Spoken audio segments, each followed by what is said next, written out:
Hi, it's Brian Burns, the host of the B2B Revenue Leadership Podcast. And this week I've got a great episode. I got the CEO of Discover.org, who has recently commissioned a study to determine what's the difference between high growth companies and low growth companies. And some of the results are pretty surprising and counterintuitive. So let's go through them. The number one thing that he found was that sales and marketing need to be aligned. And this hasn't really happened in most companies.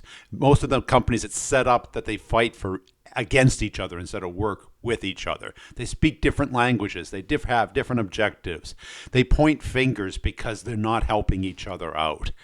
The next thing was clean data. You have to understand your marketplace, your target market, your total addressable market, and that data has to be clean and correct.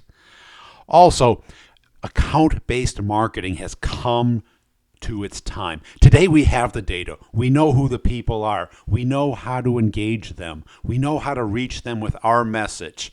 And then once we do, we need them to become the advocates for our product or service.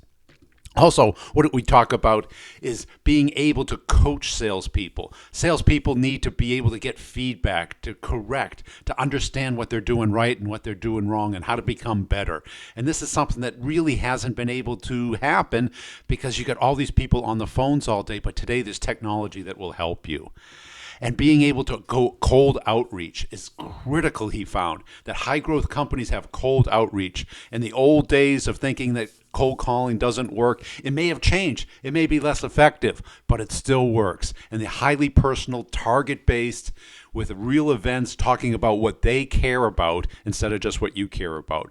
Also, what was surprising is that email blasts not only don't work anymore, but they get you in trouble. They get you into email jail where your URL is banned from sending emails into certain accounts.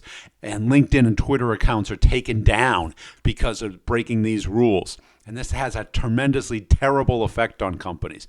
Listen to this episode. I think you're really going to like it. There's a study, and the link to the study is in the show notes of the episode, B2B Revenue Leadership on iTunes. Thanks for listening. If you like this, please like it, comment, and share.